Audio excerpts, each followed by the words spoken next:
Pagi-pagi nyayur bayem. Saudara-saudari, sehat selalu, berkah dalem. Kembali berjumpa dengan saya Romo Didik Susanto SCY.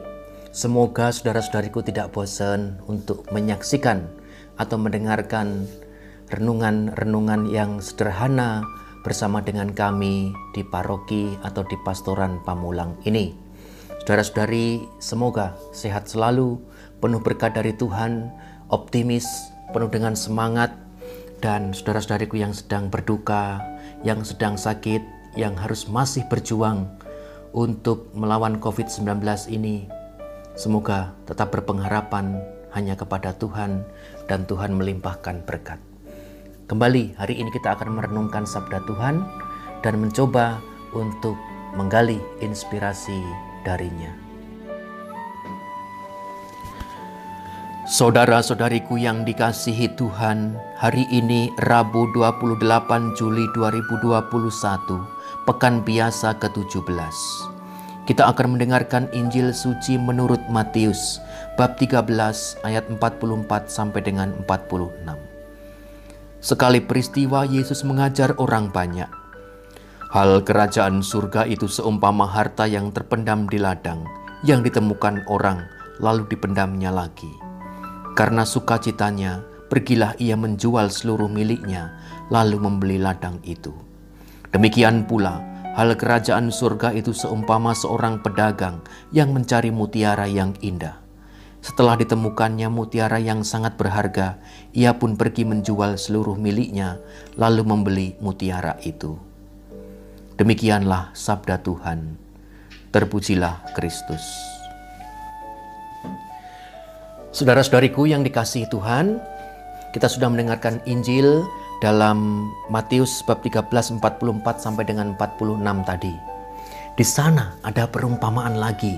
Yesus memberikan perumpamaan mengenai harta yang sangat berharga terpendam di ladang dan juga hal kerajaan surga. Saudara-saudariku, seorang filsuf pernah mengatakan demikian. Hidup yang tidak pernah dipertanyakan adalah hidup yang tidak layak untuk dijalani. Patutlah kita saudara-saudariku untuk merenungkan, selama kita hidup sampai saat ini, kita ini pernah mempertanyakan hidup kita enggak sih? Orang yang mau mempertanyakan hidup, untuk apa aku hidup, berarti dia memiliki tujuan di dalam hidup, di dalam dirinya sendiri. Dan dia juga menghayati pasti panggilannya sebagai orang Kristiani atau orang beriman. Maka ketika seseorang beriman Kristiani memiliki tujuan hidup, pasti tujuan hidupnya tak lain adalah kerajaan surga, kerajaan Allah. Dia akan berbahagia.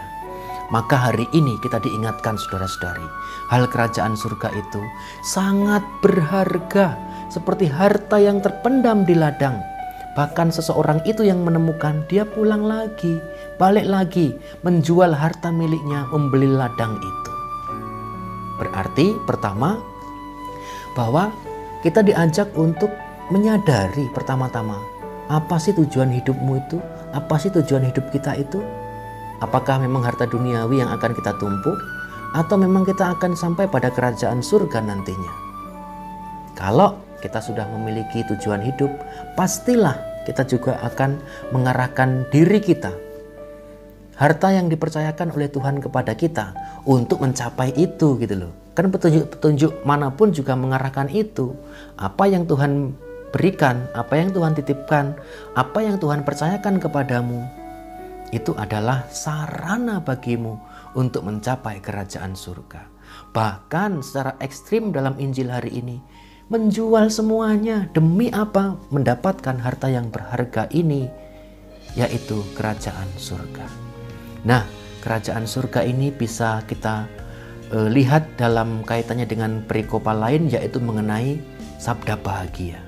Sabda bahagia yang pertama di sana dikatakan, berbahagialah orang yang miskin di hadapan Allah, karena dialah empunya kerajaan surga.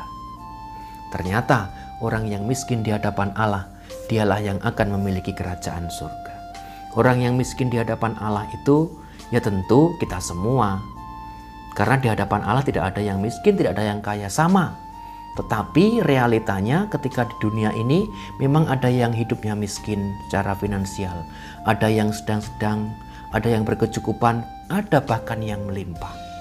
Maka saudara-saudariku yang terkasih, ketika saudara-saudariku diberi kepercayaan oleh Tuhan untuk hidup, untuk memiliki harta benda, dipercaya oleh Tuhan dengan segala kelimpahan, bahkan lebih dari yang lain, berarti secara tanggung jawab moral Kristiani, saudara-saudari dipercaya oleh Tuhan untuk bisa menggunakan harta yang melimpah itu untuk mencapai kerajaan surga.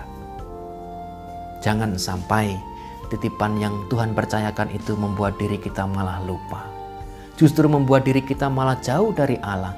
Justru membuat diri kita sombong, serakah dan sebagainya. Sehingga kita lupa bahwa Tuhan itu menitipkan itu untukmu menjadi sarana sampai pada kerajaan Allah atau kerajaan surga. Itulah orang yang miskin di hadapan Allah. Maka saudara-saudariku yang terkasih, mari kita belajar terus-menerus menggunakan apa yang Tuhan percayakan kepada kita, entah diri, waktu, tenaga, harta, benda dan sebagainya. Itu adalah sarana mencapai kerajaan Allah. Siapa tahu Tuhan menghendaki kita lebih dari yang kita mampu. Kadang sebagai manusia kita merasa mungkin kurang, sehingga kita tidak mengandalkan Allah, sehingga kita hidup hanya mencari dan menumpuk apa yang ada di dunia ini, sehingga kita lupa menjadi tujuan hidup kita apa sebagai orang Kristiani. Mari kita terus berjuang agar hidup kita selalu terarah pada kerajaan Allah, dan perkataan serta tindakan kita juga dalam rangka mencapai kerajaan Allah. Tuhan memberkati kita semua. Amin.